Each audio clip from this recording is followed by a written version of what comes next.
آج ہم بات کرنے جا رہے ہیں تیسرے خلیفہ امیر المؤمنین حضرت سیدنا عثمان غنی رضی اللہ تعالی عنہ۔ سبحان اللہ، دنیا میں واحد انسان ہے حضرت عثمان غنی رضی اللہ تعالی عنہ کہ کسی ایک شخص کو کسی نبی کی 2 بیٹیوں سے نکاح کرنے کا موقع ملا، اور حضور فرماتے ہیں یہ تو 2 ہے نا، یہ اگر 40 بھی ہوتی تو میں یہ کے بعد دیگرے عثمان غنی رضی اللہ تعالی عنہ کے نکاح میں دے دیتا۔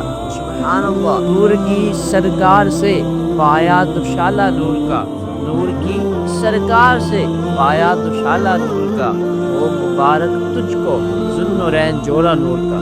جب بھی تاریخ شرم و حیا پر قلم اٹھائے گی تو پہلا نام جو روشنائی کے ساتھ لکھا جائے گا وہ ہوگا عثمان غنی رضی اللہ تعالی عنہ، وہ صحابی جو سب سے پہلے ایمان لانے والوں میں سے تھے، وہ تاجر جنہیں اللہ پاک نے بے پناہ مال عطا فرمایا تھا، اور وہ انسان جن کے اندر نرم مزاجی، سیاضی، شرم و حیا اور خوف خدا کو اللہ پاک نے کود کود کر بھر دیا تھا۔ آج کے دور میں جب زبانیں بے لگام ہے، بے حیائی عام ہے اور شرم و حیا گویا کہ رخصت ہو گئی ہو، وہاں سیدنا عثمان غنی رضی اللہ تعالی عنہ کی زندگی ہمارے لیے مشعل راہ ہے۔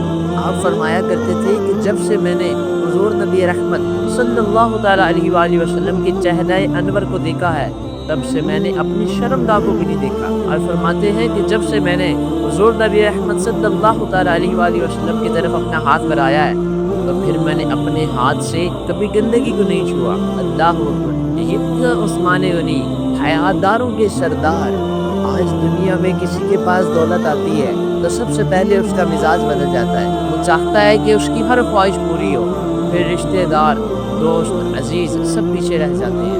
لیکن حضرت عثمان غنی اللہ اکبر، جن کے پاس بے شمار مال و دولت تھا مگر وہ اپنی حیا کی حفاظت میں سب سے آگے تھے اور رشتہ داروں سے سب سے بڑھ کر صلہ رحمی کرنے والے تھے۔ حضرت عثمان غنی رضی اللہ تعالیٰ عنہ نے ہمیں سکھایا کہ جس کے دل میں شرم و حیا ہو وہی اللہ کا خاص بندہ بنتا ہے۔ آپ کی زندگی میں نماز کا ایک خاص مقام تھا۔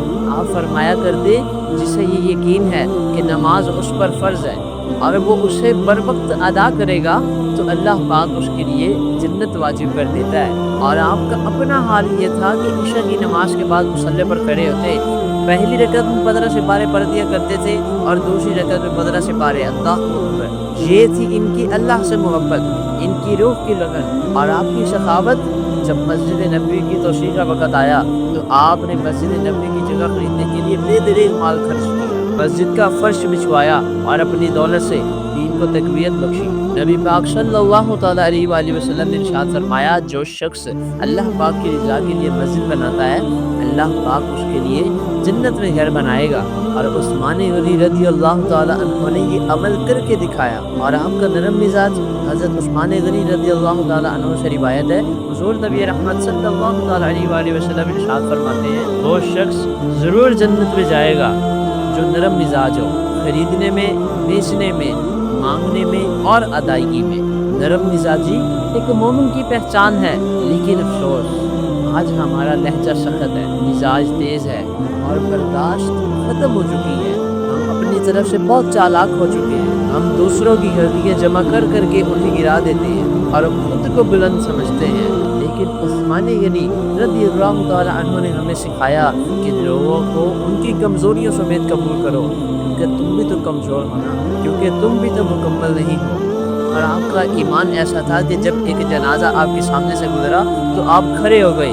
لوگوں نے پوچھا، حضور آپ کھڑے کیوں ہو گئے ہیں؟ آپ نے فرمایا کہ ایک دن میں نے دیکھا کہ حضور نبی رحمت صلی اللہ تعالیٰ علیہ وآلہ وسلم کے سامنے سے ایک جنازہ گزرا تو آپ بھی کھڑے ہو گئے تھے، اور میں اپنے نبی کی سنت پر عمل کر رہا ہوں۔ ایسا احترام، ایسا عشق، اللہ اکبر۔ حضرت عثمان غنی رضی اللہ تعالیٰ عنہ نے ہمیں سکھایا کہ ایک مومن کی زندگی بھی شان والی ہے اور اس کی موت بھی شان والی ہے۔ مومن کا جنازہ کندھے پر اٹھایا جاتا ہے، اسے غسل دیا جاتا ہے، اسے سفید لباس دیا جاتا ہے اور رحمتیں اس کا استقبال کرتی ہیں۔ یہ شرافت، یہ وقار صرف ایمان والوں کے لیے ہے، حضور نبی رحمت صلی اللہ تعالیٰ علیہ وآلہ وسلم کا کلمہ پڑھنے والوں کے لیے۔ اور حضرت عثمان غنی رضی اللہ تعالیٰ عنہ، انہوں نے نہ صرف اپنے عمل سے بلکہ اپنی روایات سے، اپنے اقوال سے، اپنی طرز زندگی سے ہمیں سکھایا کہ کہ نماز سے محبت کرو، مسجد سے وابستہ رہو، مزاج میں نرمی لاؤ اور حقوق العباد کو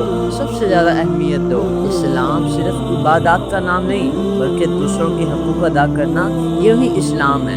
حضرت عثمان غنی رضی اللہ تعالی عنہ نے ہمیں سکھایا کہ اپنے بچوں کا حق ادا کرتے ہوئے کسی یتیم کا حق نہ مارو، اپنا محل بناتے ہوئے کسی غریب کا آشیانہ نہ چھین لو، اور اپنے آرام کے لیے دوسروں کا سکون برباد نہ کرو۔ اللہ ہمیں حضرت عثمان غنی رضی اللہ تعالی عنہ کی سیرت سے، آپ کی زندگی سے سیکھنے کی توفیق عطا فرمائے، اور ہمیں بھی شرم و حیا کا، نرم مزاجی کا اور حقوق العباد کی حفاظت کرنے والا مومن بنائے، آمین۔ اگر آپ کو حضرت سیدنا عثمان غنی رضی اللہ تعالی عنہ کی سیرت سن کر دل میں کچھ احساس پیدا ہوا ہے، اور اگر آپ چاہتے ہیں کہ ایسے اسلامک ویڈیوز آپ تک پہنچتی رہیں تو چینل کو سبسکرائب کیجئے۔